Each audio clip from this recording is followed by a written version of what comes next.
여러분 안녕하십니까? 김용삼입니다. 오늘은 10월 이 무렵이면 생각나는 분이 있습니다. 박정희 대통령입니다. 며칠 전에 북한의 노동당 창건일이라고 하는 날 우리 텔레비전 중계를 통해서 북한의 무시무시한 핵미사일 아주 공포스러운 무기를 여러분들 보셨을 겁니다. 거의 지금으로부터 약 20년, 30년 전 우리도 그 핵무기를 개발하려고 많은 노력을 했었습니다. 박정희 대통령이 그토록 그 오랜 세월 그야말로 집요하게 핵무기를 개발하려고 노력했습니다. 하지만 우리는 실패했습니다. 북한은 성공했습니다. 과연 왜 이런 차이가 났을까? 지금 우리는 김정은이가 내리는 불벼락에 맞아서 언제 죽을지 모르는 이런 상황이 됐습니다. 국제정치학자들, 전략가들이 이런 얘기를 합니다. 핵무기를 가진 적과 싸워서 방법은 두 가지가 있다고 합니다. 하나는 핵을 가진 상대하고 싸우다가 핵폭탄에 맞아서 죽거나 아니면 항복하거나. 결국 우리도 이제 핵무장을 진지하게 논의하지 않으면 안 되는 상황이 왔습니다. 박 대통령의 꿈은 핵무기를 만들어서 우리가 우리 스스로의 힘으로 우리를 지키려고 하는 자주국방의 그런 열망을 본인이 실현하고자 노력했습니다. 자, 그 과정을 한번 살펴보도록 하겠습니다. 박정희 대통령이 핵무기를 개발하려고 했던 근본적인 이유는 우리가 총환자로를 만들지 못하는 나라였기 때문입니다. 1969년에 닉슨 독트린이라는 것이 발표가 돼가지고 이제 미국이 지켜주고 있었는데 이제부터는 각자 자기 나라는 자기네들이 알아서 지켜라. 그래서 우리도 나라를 지키기 위해서 향토해병군도 만들었습니다. 그런데 군대를 만들면 뭐합니까? 이 군대를 무장시킬 수 있는 무기가 있어야죠. 그 당시까지만 해도, 그러니까 1969년, 1970년까지만 해도 우리는 총환자로 소총 탄환 한 발을 만들지 못하는 그런 나라였습니다. 야, 이거 큰일 났다. 그래서 1970년 8월 6일 날 박정희 대통령의 특명에 의해서 국방과학연구소라는 것이 문을 열기 시작했습니다. 그리고 1971년, 그로부터 1년 후인 71년 11월에 박정희 대통령이 국방과학연구소에다가 국산 무기를 만들어라 하는 그 밀명을 내렸습니다. 지금 우리가 한시가 급하니까 아주 번개처럼 빨리 국산 무기를 만들어라. 그래서 이 작전 이름이 번개사업이었습니다. 그야말로 번개처럼 우리가 국산 무기를 만들기 시작했습니다. 그래서 미제 무기를 전부 분해를 해서 그 부품들 전부 수치를 재서 거의 비슷하게 가공을 해서 8가지의 국산 무기를 만들었습니다. 소총, 박격포, 그 다음에 3.5인치 로켓 발사기, 대인 지뢰, 대전차 지뢰 이런 걸 만들었는데 문제는 시제품을 만들어서 10발, 20발 쏠 때까지는 별 문제가 없었는데 이게 100발, 1000발 쏘니까 총신이 갈라지고 포신이 갈라지는 이런 문제가 발생을 했습니다. 이게 양산을 하기 위해서는 뭔가 특단의 조치가 필요하구나 하는 것을 그때 알게 됐습니다. 바로 그 무렵에 박정희 대통령이 1971년 아까 말씀드린 대로 11월 초에 번개 사업을 지시를 했고 그해 11월 26일 날 박정희 대통령이 그 당시에 중화공업하고 국산무기 개발을 담당을 한 오원철 수석에게 극비 메모를 보내가지고 1975년까지 지대지 미사일을 개발을 해라. 이렇게 특명을 내렸습니다. 그래서 이 사업은 항공공업 육성계획이다라는 그 암호명으로 이게 위장이 됐습니다. 우리의 국산 무기를 만들기 위한 여러 가지 노력들은 실패를 거듭을 했는데요. 실패한 이유는 그 당시에 우리가 이 국산 무기를 양산하는 데 필요한 특수강철이 없었기 때문입니다. 이 소총이라든지 박격포라든지 이 대포, 그다음에 전차 이런 것들을 만들기 위해서는 그야말로 아주 강한 압력에 견딜 수 있는 특수강이 필요했는데, 그 당시 우리나라 공업 수준으로 볼 때 이런 그 원료를 만들 수 있는, 특수강을 만들 수 있는 그런 회사가 국내에는 하나도 없었습니다. 특수강을 만들려고 보니까 이건 고도의 중화학공업이었습니다. 이거 무기를 만들기 위해서는 중화학공업을 할 수밖에 없구나. 그 중화학공업 하려고 보니까 100억 불 이상의 투자, 그 당시에 100억 불이면 정말 어마어마한 돈이었죠. 그리고 10여 년의 세월이 필요하다 하는 그런 결론이 나왔습니다. 그런데 본인은 임기가 1975년까지예요. 자, 이 상황에서 내가 그냥 나라가 망하든지 말든지 내가 그냥 내 임기 끝나면은 퇴임을 해서 노후 생활을 즐기는 게 옳으냐? 아니면 비상한 결단을 내려서라도 내가 이 자주국방을 위한 중화학공업을 완성을 하느냐 하는 갈림길에서 박정희 대통령은 후자를 선택을 했습니다. 그래서 자신의 임기를 연장할 수 있는 10월 유신을 선포를 해서 유신헌법을 채택을 했습니다. 1971년 10월 유신이 바로 72년 10월 유신이 바로 이렇게 해서 만들어진 것입니다. 그래서 우원초 수석 같은 분은 우리의 중화학공업이 바로 10월 유신이고 10월 유신이 바로 중화학공업이다. 박정희 대통령이 10월 유신을 한 이유는 본인이 종신집권을 하기 위해서가 아니라 중화학공업을 완성시킬 수 있는 시간을 벌기 위해서였다. 이렇게 주장을 하고 있습니다.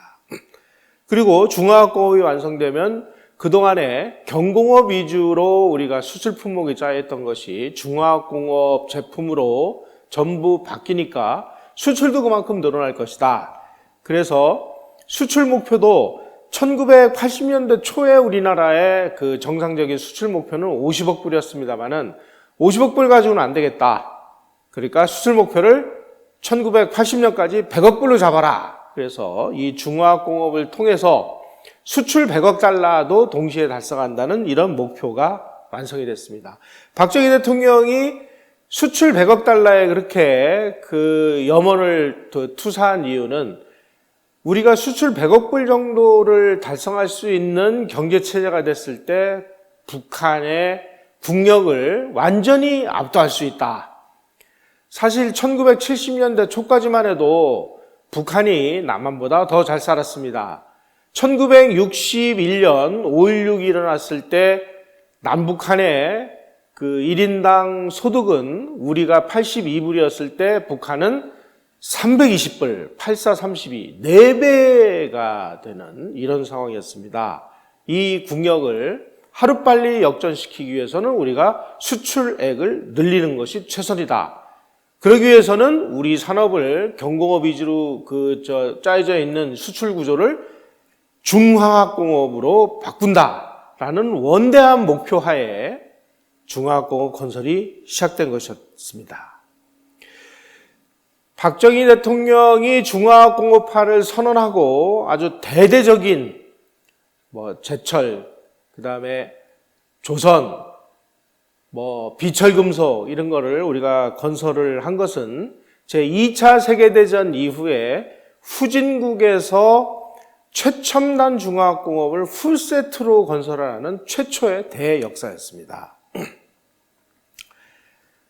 그래서 6대 분야에 8년간 88억 불을 투입을 해서 1981년까지 중화학공업의 비중을 51%로 높인다. 그리고 1인당 소득 1,000달러, 수출 100억 달러를 내가 완성을 하겠다. 그리고 그 이면에는 우리가 그렇게 됐을 때 우리 힘으로 이 나라를 지킬 수 있는 국산 무기를 만들고 그리고 그 무기로 무장을 해서 북한군을 우리가 격퇴하겠다. 이것이 자주국방의 원대한 꿈이었습니다. 따라서 시월유신이라는 것은 중화공업하고는 뗄래야 뗄 수 없는 이런 논리 구조를 가지고 있다는 사실을 우리는 명백히 알아야 되겠습니다. 박정희 대통령이 핵무기 개발을 지시를 한 것은 1972년 9월로 밝혀졌습니다. 1970년에 주한미군 감축계획이 작동이 돼서 이제 5년 후면은 단계적으로 철수를 해서 주한미군이 완전히 철수를 하도록 되어 있었습니다. 자, 이제 우리가 미군이 언제 떠날지 모르니까 미군이 떠나더라도 우리가 우리의 힘으로 명실상부하게 자주국방을 하려면은 소총이라든지 박격포라든지 대전차지를 가지고는 안 되겠다. 아주 확실하게 이 나라를 지키기 위해서 핵무기를 개발해야 되겠다. 자, 우리가 핵무기를 개발하다 주변국에서 압력이 들어와서 만들지 못하면 언제든지 우리가 만들 수 있는 기술이라도 우리가 개발해놔야 되는 거 아니냐. 이렇게 지시를 했습니다. 그리고 박정희 대통령은 프랑스의 드골 대통령이 프랑스를 핵무장한 그런 사례들을 아주 굉장히 심도 깊게 연구를 하기 시작했다. 이렇게 자료들이 있습니다. 그래서 본격적으로 핵무기 개발을 지시한 것은 1972년 9월 초에 국가안보회의에서 긴박한 국제정세하에서 국가안보를 위해 핵개발이 필요하다 하면서 핵개발 검토를 지시를 했습니다. 1972년 9월 기억하시기 바랍니다.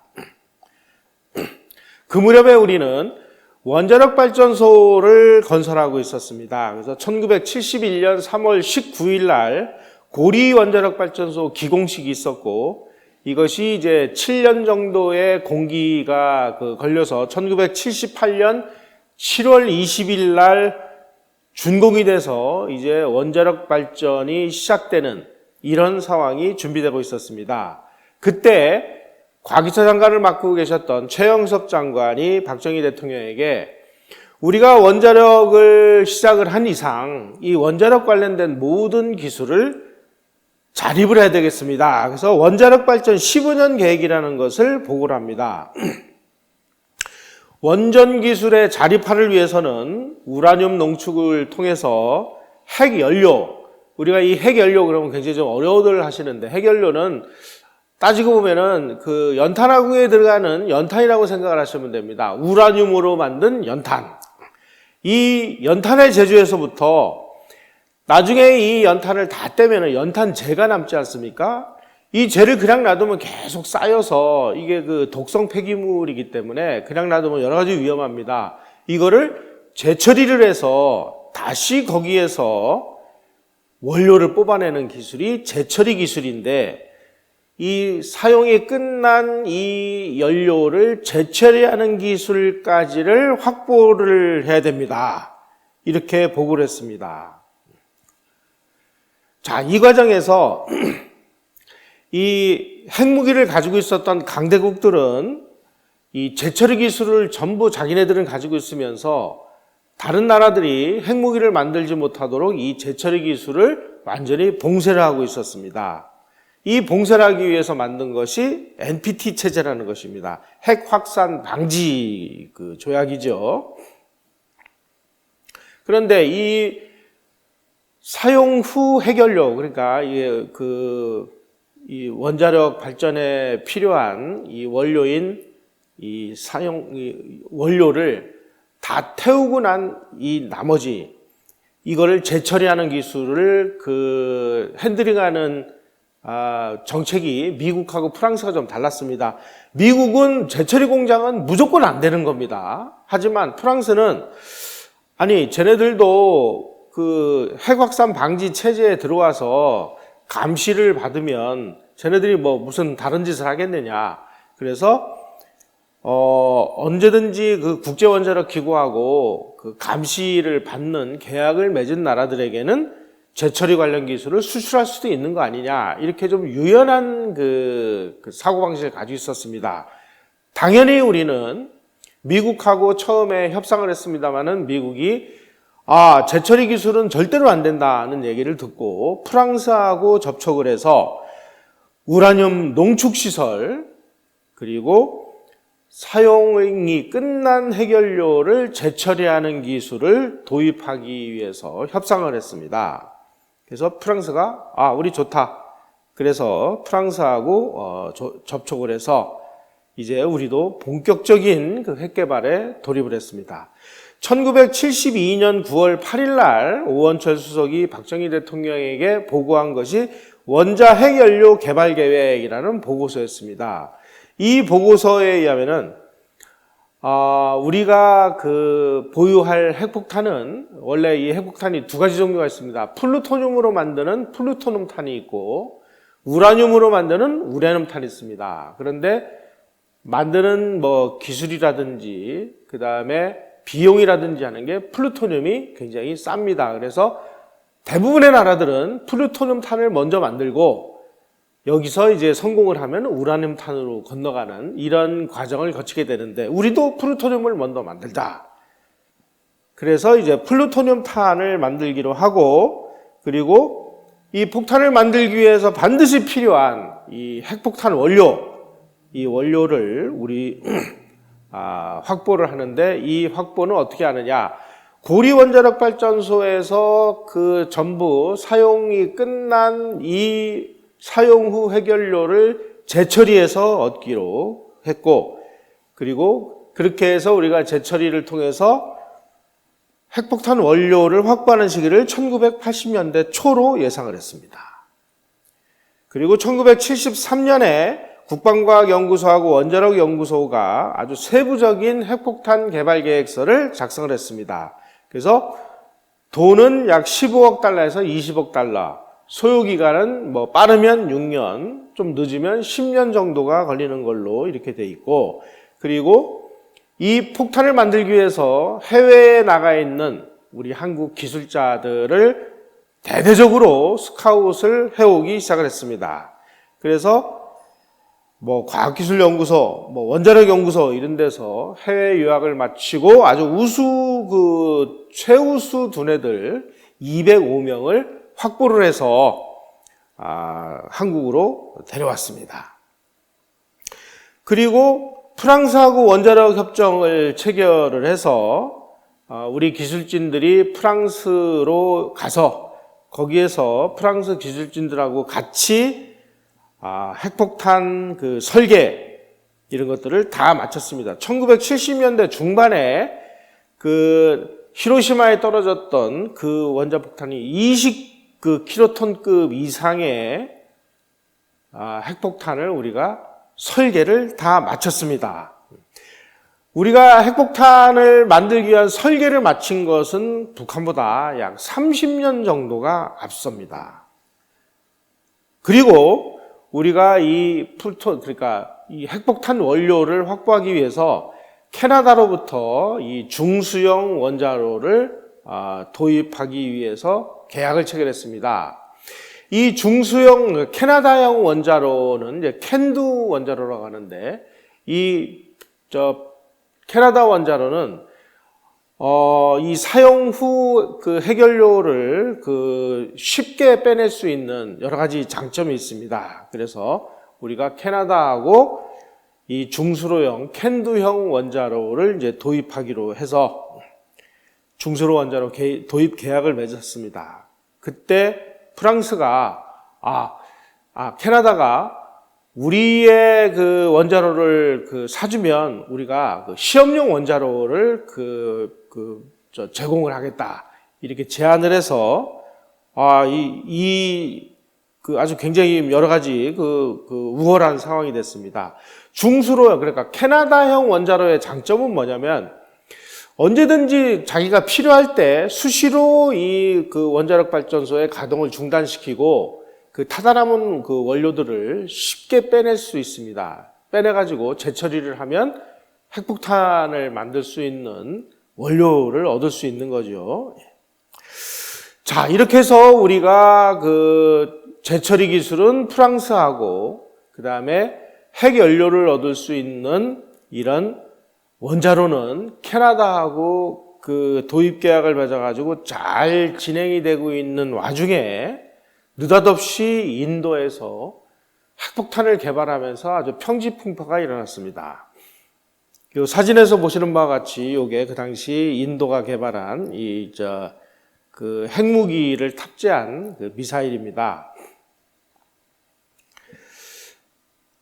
인도가 1962년에 그 중공군하고 인도 북부 지역에서 항상 요즘에도 계속 거기서 이제 국경 충돌이 일어나고 있는 그 카시미르 지역인데 여기에서 중공군하고 전투가 벌어져가지고 중공군에 가지고 완전 참패를 했습니다. 그러니까 인도가 야 이래서는 안 되겠다. 우리 뭐 비상한 결단을 내려. 그래가지고 인도가 1964년 중공이 그 핵실험을 성공을 하는 걸 보면서 큰일 났다. 지금 우리가 이대로 있다가는 중국에게 핵폭탄을 맞아서 죽겠구나. 그래가지고 이때서부터 핵 개발에 돌입을 했습니다. 10년 후에 1974년에 인도가 핵실험을 해가지고 성공을 거뒀습니다. 그래서 인도가 핵실험을 하면서 전 세계 이 열강들이 아주 난리가 났습니다. 어떻게 이 감시 체계를 뚫고 인도가 이 핵무기를 개발했느냐?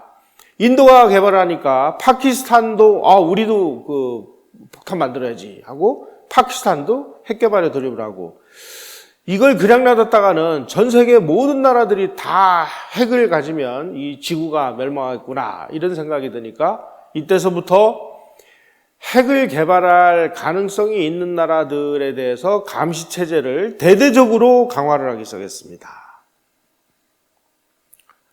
근데 보니까 한국이 프랑스, 캐나다하고 지금 아주 활발하게 지금 핵무기 개발을 위한 여러 가지 프로젝트가 진행되고 있는 사실을 알게 됐습니다. 자, 이렇게 되니까 미국이 한국에다가 아주 압력을 넣기 시작을 했습니다. 그 당시 1974년 11월에 스나이더 주한 미국 대사가 지금 한국이 프랑스로부터 그 핵개발 장비를 획득할 그 시간이 다가오고 있다. 이렇게 보고를 하니까 미국이 아주 대대적인 그 압력을 넣어가지고 CIA 요원들이 한국으로 파견이 돼가지고 한국의 원자력 기구, 원자력 연구소 이런 데 근무하는 사람들을 감시를 하기 시작을 했습니다. 때마침 1975년 9월에 한국 최초의 원자력 발전소인 고리 원자력 발전소에 장착이 될 이 핵 연료가 48톤이 한국에 들어왔습니다. 이 핵연료를 원자로에다 집어넣고 떼기 시작하면은 사용 후 핵연료가 나오는데 이 사용 후 핵연료를 재처리를 하면 한국이 핵폭탄을 만들 수 있는 그 원료를 확보하는 거예요. 그 당시에 20kg급 핵폭탄 한 발에 약 6 내지 8kg의 플루토늄이 투입이 되는데 한국이 재처리를 하는 것을 만약에 미국이 막지 못할 경우에 한국은 매년 23개에서 28개의 핵폭탄을 만들 수 있는 원료를 확보하게 되는 상황이 왔습니다. 야, 이건 안 되겠다. 그래서 미국이 아주 비상한 그 대책을 세우게 됩니다. 자, 그러면 그 당시에 미국은 왜 이렇게 한국의 핵 개발을 막으려고 했을까요? 그 당시 미국은 원자력 산업을 대대적으로 육성해 놓았기 때문에 이 원자력 산업이 이익을 봐야 되잖아요. 미국의 국가 이익으로 볼 때 한국이 원자로는 캐나다하고 하고 모든 관련 기술은 프랑스하고 하면은 미국의 국가 이익이 굉장한 심각한 그 손해를 보는 거죠. 그러다 보니까 한국의 원자력 기술이 미국의 그 종속이 돼야만 우리가 미국이 한국에다가 계속 핵연료도 판매하고 원자로도 판매하고 그러는데 한국이 이걸 전부 기술 자립을 하면 미국 기업들이 이익을 못 보는 거예요.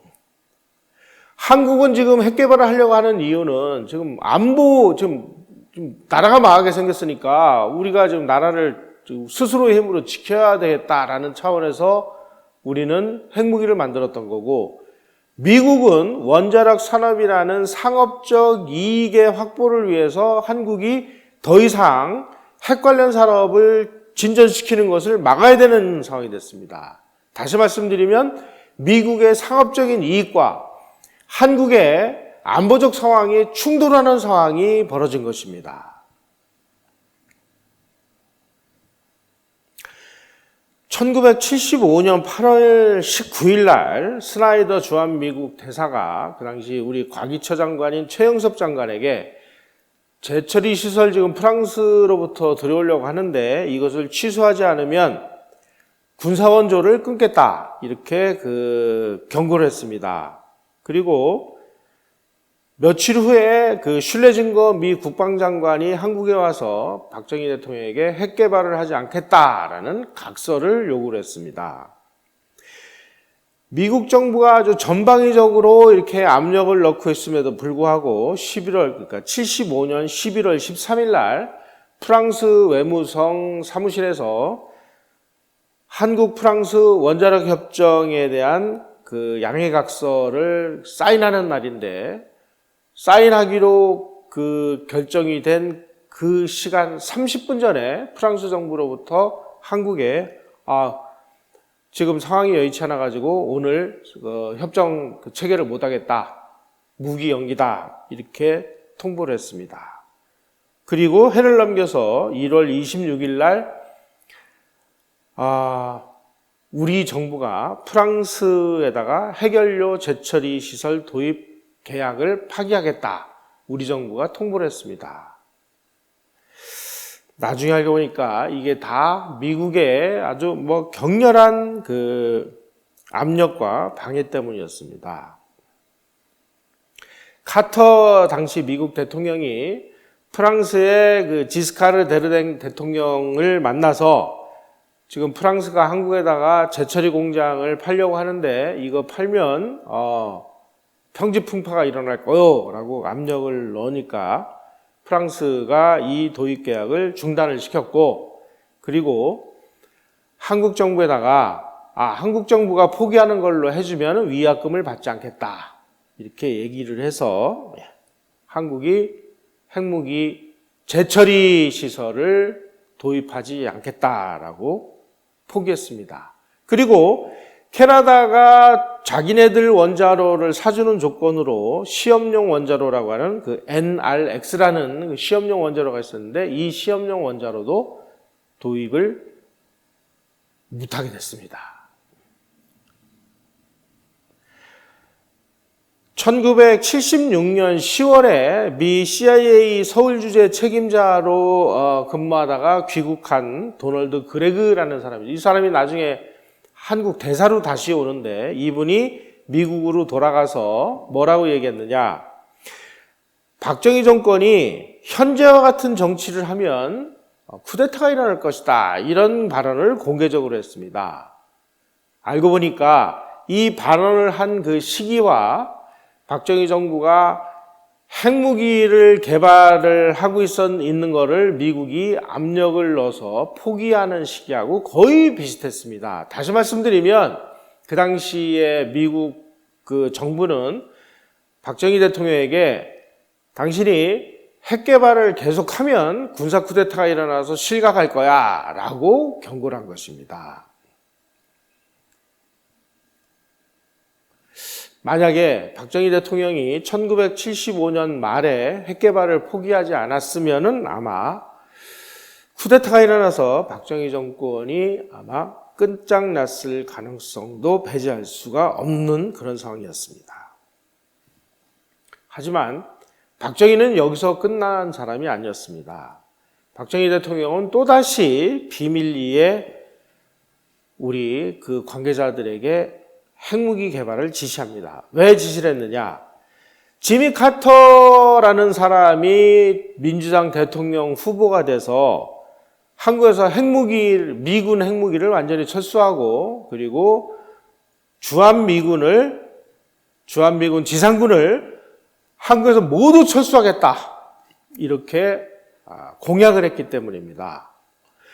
아니, 지금까지 미국이 야, 우리 핵무기로 지켜줄 테니까 니네 핵무기 만들지 마. 우리가 해구산으로 당신들을 보호해 주는데 왜 쓸데없이 핵무기를 만들어? 라고 포기를 시켜놓고 그 다음에 대통령 후보로 나온 사람이 야, 내가 대통령 당선되면 지금 한국에 와 있는 우리 미국 핵무기 다 철수하고 주한미군도 다 철수할 거야. 그러니까 한국 너희들 뭐 죽든지 말든지 니네가 알아서 해. 이렇게 하니까 박정희 대통령이 야, 그럼 우리는 앉아서 죽으란 얘기냐? 안 되겠다. 다시 지시를 합니다.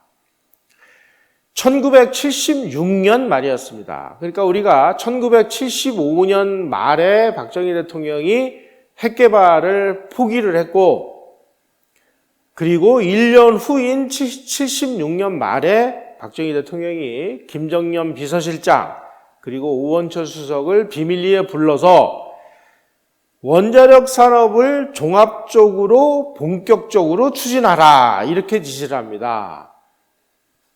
이건 그냥 외교적인 용어고요. 다시 말씀드리면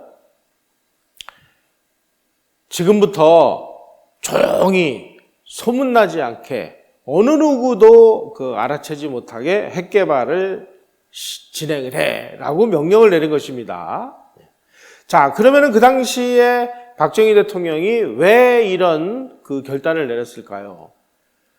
핵 개발 중단하지 않으면 쿠데타 일으켜서 너를 내쫓겠어라는 경고까지 받았던 사람이 1년 후에 또다시 핵 개발을 지시를 한 이유는 북한이 그 무렵에 비밀리에 핵폭탄을 개발한다는 징후가 첩보가 있었기 때문입니다. 1970년대 북한의 핵물리학자들이 소련으로 가서 거기에서 핵을 연구하기 시작을 했고 중국에 가서 미사일 전문가들이 중국 미사일을 비밀리에 연구하고 있다는 첩보를 우리가 입수했기 때문입니다. 바로 이러한 지금 현재 우리가 언론이나 이런 데서 많이 봐왔던 이러한 북한의 핵시설들이 이미 1970년대, 76년 요 무렵서부터 아주 본격적으로 추진되고 있는 모습을 보면서 야, 북한이 지금 핵무기를 개발하는데 우리도 핵무기를 개발하지 않으면 결국은 우리는 북한한테 핵무기를 맞아 죽을 수밖에 없다. 그러니 우리도 생존을 위해서 비밀리에 핵을 개발해라. 이렇게 지시를 내린 것입니다. 그래서 박정희 대통령의 지시에 의해서 비밀리에 이제 원자력 발전소에 들어가는 핵연료봉. 핵연료봉이라는 것은 핵연료를 이렇게 집어넣을 수 있는 그런 장치를 이야기를 합니다. 이 연료봉 공장을 만들기 위해서 1976년 12월 1일 날 핵연료 개발공단이라는 것을 만들었습니다. 이 핵연료 개발공단은 뭘 하기 위해서 만드는 조직이냐? 사실은 핵연료를 재처리를 해서 핵무기를 만드는 원료를 얻기 위해서 만드는 그런 회사였습니다. 그래서 재처리 시설 그러면은 큰일 나니까 이걸 또 위장된 명칭으로 화학처리 대체 사업이다라는 위장 명칭으로 우리가 재처리 시설을 국산화하기 시작을 했습니다. 그 전에는 프랑스로부터 재처리 시설을 도입을 하려고 했는데 미국 정부가 프랑스에다 압력을 넣어서 야, 재처리 기술을 한국에다 팔지 마 이렇게 하니까 우리가 재처리 시설을 얻을 수가 없어서 실패를 한 거죠. 그렇다면 이번에 할 때는 재처리 시설을 우리 기술로 우리가 독자적으로 개발을 해 이렇게 지시를 한 겁니다. 그래서 이 재처리 시설을 우리가 독자적으로 만들기 위해서 핵연료 개발 공단이라는 것을 만들었습니다. 그래서 1979년 5월에 우라늄을 정련하고 이런 걸 할 수 있는 공장 기공식을 가질 예정이었습니다. 만약에 이게 다 이제 완성이 되는 날 우리는 이 핵폭탄의 원료를 우리가 독자적으로 확보할 수 있는 이런 상황이 되는 것입니다. 또 캐나다로부터 도입을 하려고 하다가 또 압력을 넣어서 실패를 한 이 연구용 원자로도 이제 우리가 독자적으로 개발하기 시작을 했습니다. 그래서 이 연구용 원자로를 국산화 개발하는 이 암호명은 기기장치 개발 사업이다라는 명칭으로 위장을 해가지고 우리가 우리 기술진에 의해서 설계를 하고 그리고 1979년에서 81년 사이에 완성을 하기로 했습니다. 자, 이게 완성이 되면 우리는 사용 후 해결료를 무한정으로 얻을 수 있는 이런 상황이 되는 것입니다. 사실 이런 것들이 진행이 되는 것을 미국은 모르고 있었습니다. 그런데 우리가 이 해결료봉 공장이 이제 완성이 됐다라고 공개를 함으로 인해서 미국이 아이쿠 얘네들 또다시 핵무기를 지금 만들고 있구나 하는 것을 이때서부터 알게 됐습니다. 그래서 이 해결료봉 공장을 우리가 완성을 하자마자 아주 이 핵 전문가로 구성된 미 CIA 요원들이 한국에 파견이 돼서 아주 전방위적으로 한국을 감시를 하기 시작했습니다. 그런 와중인 1978년 8월 달에 미 국방장관인 슐레징거 장관이 와가지고 우리 국가지도부 사람들에게 당신들 지금 빵을 선택할 것이냐 아니면 핵개발을 할 것이냐 양자택일이라. 만약에 너희들이 핵개발을 택한다면 너희들은 다 굶어 죽을 것이다. 다시 말씀드리면 경제 봉쇄를 하겠다라고 최후 통첩을 한 것입니다. 그런데 미 국방장관이 한국에 가서 그런 최후 통첩을 하고 나서 한 달 후에 충남 서산 앞바다에서 최초로 우리 국산 지대지 미사일인 이 미사일이 발사 성공을 하게 됐습니다. 미국이 이제 의학한 거죠. 야, 저 미사일에다가 핵폭탄만 달면 이제 한국은 이 소위 말하는 핵무기 운반 수단까지 확보를 하게 되는 겁니다. 아, 큰일 났다. 이거 어떻게 해야 되느냐. 그래가지고 1978년 11월부터 미 국방부 장관이 이끄는 고위 관료들이 한국을 방문하고 열흘 후에는 또 미 상원 군사위원회 의원들이 와가지고 압력을 넣고 아주 심각한 일들이 벌어지기 시작을 했습니다. 바로 이 무렵에 한국에서는 지금 거의 완성 단계를 향하고 있는 이 핵무장을 막기 위해서 감시를 강화하고 있을 무렵에 이란에서는 이 팔레비라는 국왕이 계속 독재 정치를 한다고 팔레비를 무너뜨리고 다른 사람을 대체를 하려고 했는데 이 혁명이 일어나가지고 호메인이라는 사람 아주 최악의 반미주의자인 이 회교 지도자들이 혁명이 일어나가지고 호메니에게 정권이 넘어가 버리는 이런 일이 벌어졌습니다. 그래가지고 이 반미주의자들이 이란의 테헤란에 있는 미 대사관에 쳐들어가서 거기에 있는 미 대사관 직원 52명을 인질로 잡아가지고 난리가 벌어졌습니다.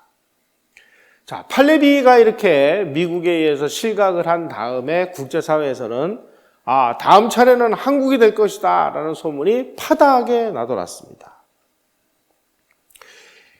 이런 절체절명의 상황이 닥쳤을 때 1979년 1월 3일 날 박정희 대통령이 부산에서 신년 구상을 하던 중에 그 당시에 청와대에서 공보비서를 했던 선우연이라는 사람을 불러가지고 이런 얘기를 합니다. 내가 1981년에 나는 사임을 하겠다. 1981년 전반기에 핵폭탄이 완성된다고 국방과학연구소장이 나에게 보고를 했다. 핵폭탄이 만들어지면 김일성이 감히 남침을 못할 거 아니냐. 북한이 남침하더라도 우리가 핵무기가 있으니까 언제든지 북한을 이 남침을 막을 수 있다. 우리는 공격을 위해서가 아니라 방어를 위해서 만드는 것이다. 1981년까지 핵폭탄이 완성이 되면 그해 국군의 날에 여의도 행사를 부활시켜서 원자탄을 3개에 공개를 하고 그 자리에서 나는 사퇴를 하겠다. 그러니 나에게 시간을 달라. 이 이야기를 선우연이라는 비서에게 했습니다. 알고 보니까 이 선우연이라는 사람의 형이 누구냐? 그 당시 조선일보의 유명한 주필 선우휘 주필이었습니다.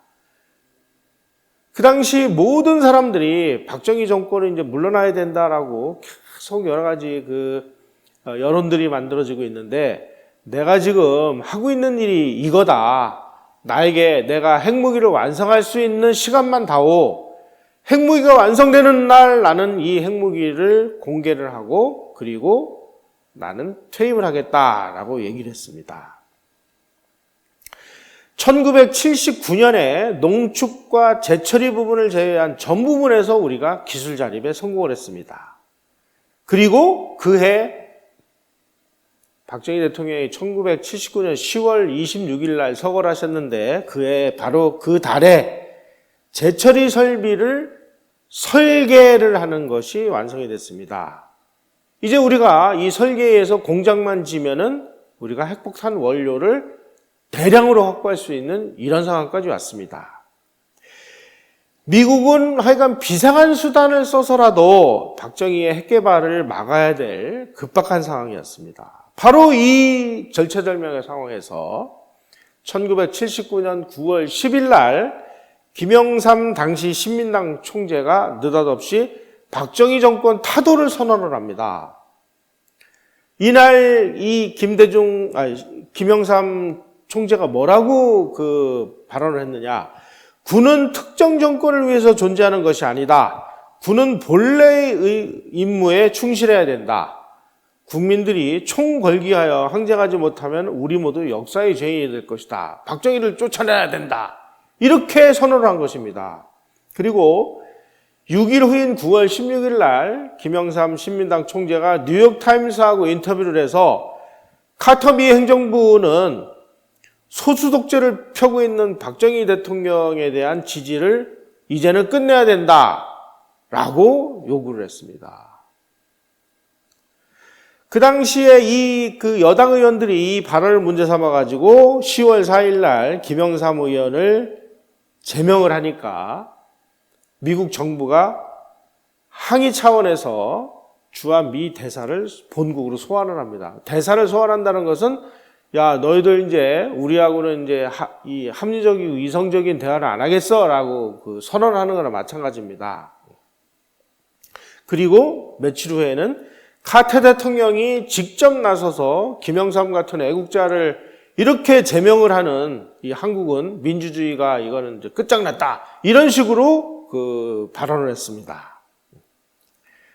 이런 와중에 중앙정보부장인 김재규와 대통령 비서실장인 차지철 사이에 알력이 벌어지기 시작을 했습니다. 알력이 벌어질 때마다 박정희 대통령은 차지철을 선호를 했습니다. 이렇게 되니까 이제 중앙정보부장과 대통령 비서실장이라는 이 권력의 양대 산맥이 서로 으르렁거리는 와중에 이렇게 사이가 안 좋은 와중에 이 외국의 입김이 비집고 들어올 수 있는 틈이 생긴 것이죠.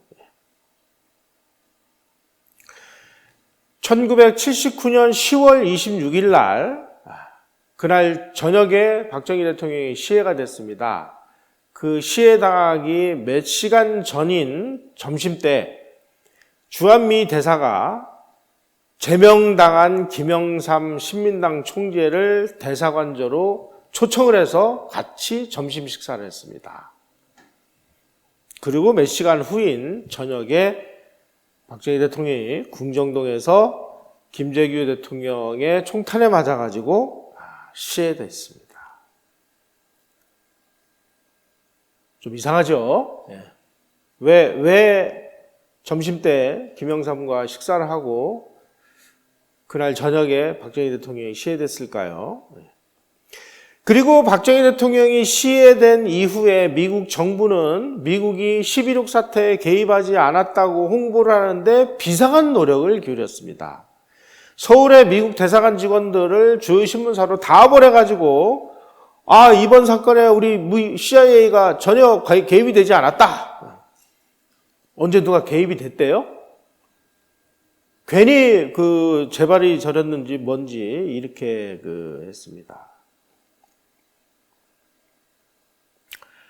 그 당시에 주한미국 대사 글라이스틴 대사 그리고 CIA 한국지부장이 브루스터라는 사람인데 그리고 주한미 8군 사령관 이런 사람들이 김재규하고 중앙정보부자니까 정보교류 차원에서 수시로 만나서 김재규가 뭔가의 어떤 쿠데타를 시도할 수 있는 암시를 준 건 아닌가 하는 합리적 의심이 되는 부분입니다. 미국 정부가 김재규에게 너 시해를 해. 그럼 우리가 너 밀어줄게. 이렇게 아마 그 얘기를 하지는 않았을 것 같아요. 하지만 미국은 당신이 무슨 일을 하든 우리는 반대하지 않겠다라는 간접적인 뭔가의 사인을 준 건 아니냐. 이렇게들 이야기를 하고 있습니다. 글라이스틴 대사가 나중에 퇴임을 한 이후에 알려지지 않은 역사라는 자서전을 냈습니다. 이 자서전에 뭔가 하여간 의미 있는 뭐가 들어있지 않나 해가지고 제가 이 내용을 쭉 읽다 보니까 1979년 11월 19일 날 글라이스틴 대사가 미 국무성에 보낸 전문 내용이 실려 있는 것을 발견했습니다. 이렇게 글라이스틴 대사가 얘기를 했습니다. 김재규는 재판에서 나와 나의 전임자들이 자기에게 박 대통령을 공격하라고 부추겼다는 주장을 할 가능성이 있는데 우리는 그렇게 부추긴 적이 없다.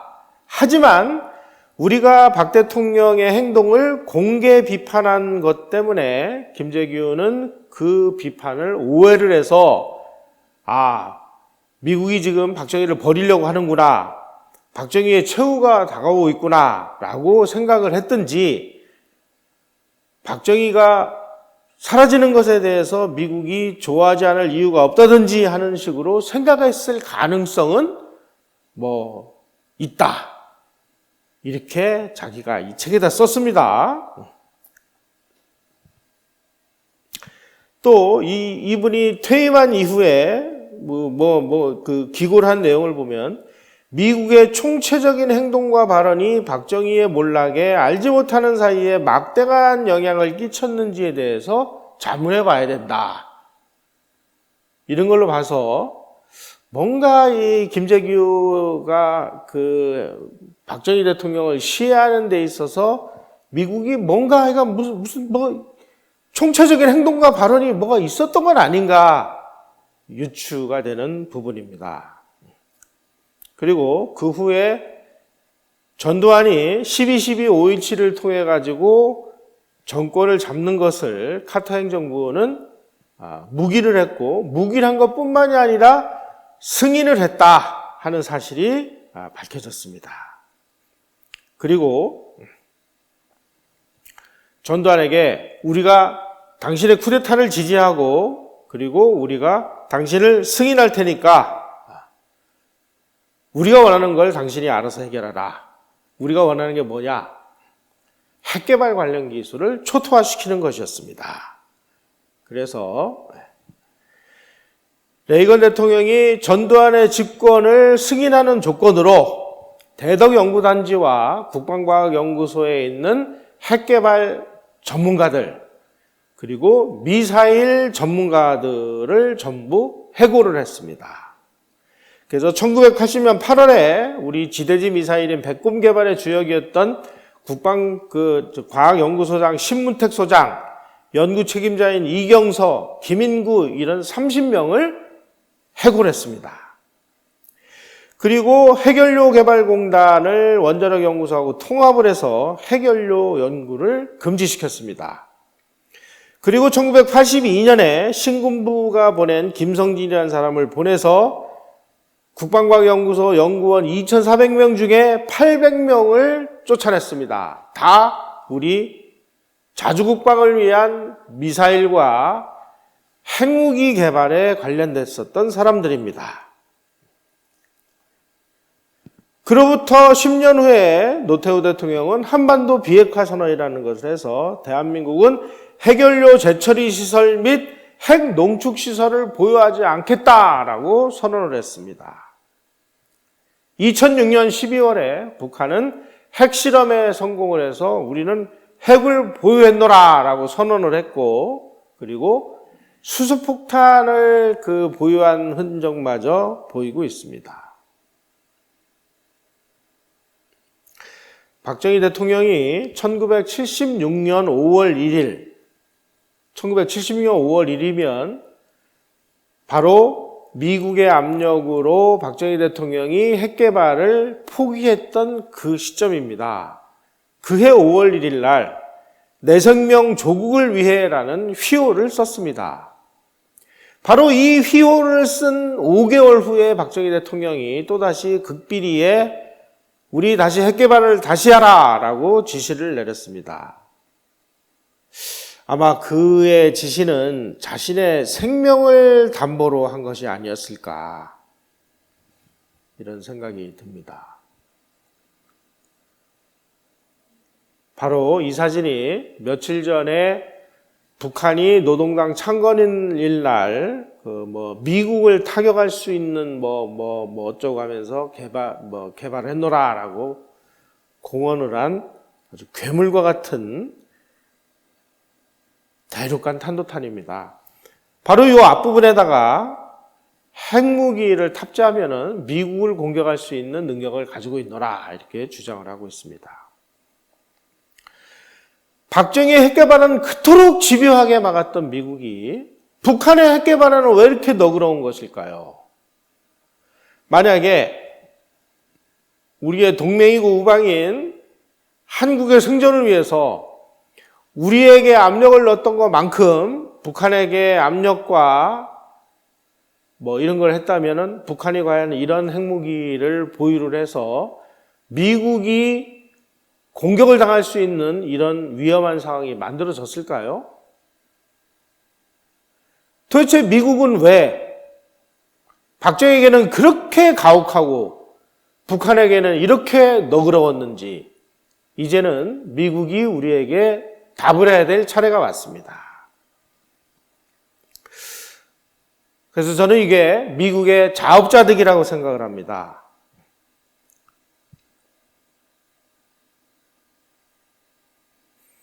자, 이때 이제 많은 분들이 이렇게 절망을 하십니다. 야, 북한은 핵무기 수소폭탄 가지고 있는데 우리는 아무것도 없으니 우리는 이제 죽는 거 아니냐.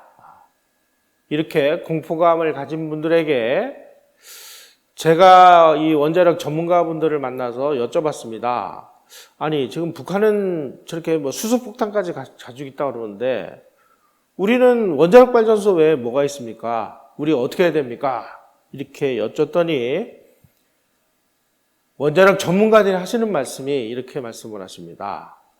핵폭탄이라는 것은 핵 에너지를 한 번에 일시에 분출시키는 기술이고, 원자력 발전소는 핵 에너지를 우리가 필요한 만큼, 필요한 양만큼을 꺼내서 쓸 수 있는 기술이다. 그러면은 한 번에 펑 터트리는 기술과 필요한 만큼 꺼내 쓰는 기술 중에서 어떤 기술이 더 어려운 기술이냐?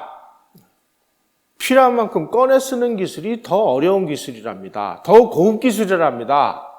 다시 말씀드리면 북한이 가지고 있는 핵폭탄 기술보다 우리의 원자력 발전 기술이 훨씬 더 고도화되어 있다는 뜻입니다.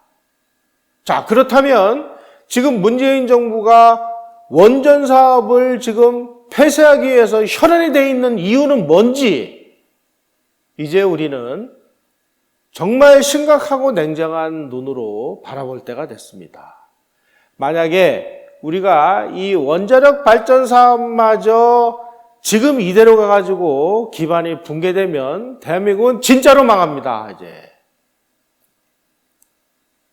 원자력 산업이야말로 이 산업이 건재하는 한 우리는 언제라도 빠른 시간 내에 북한을 훨씬 능가하는 아주 압도적인 핵폭탄을 개발할 수 있는 이미 모든 능력을 가지고 있고 많은 준비도 돼 있습니다. 이런 상황에서 원자력 발전을 이제 퇴출시켜버리면 대한민국은 앉아서 망하는 것입니다. 문재인 정부의 탈원전 사업이 무엇을 노리고 있는지 우리는 냉정한 시선으로 바라볼 때가 왔습니다. 그리고 박정희 대통령의 그 못다 이룬 꿈이 어느 누군가에서는 빠른 시간 내에 그 꿈을 이루어야 되는 과제도 우리는 동시에 가지고 있습니다. 여러분 고맙습니다.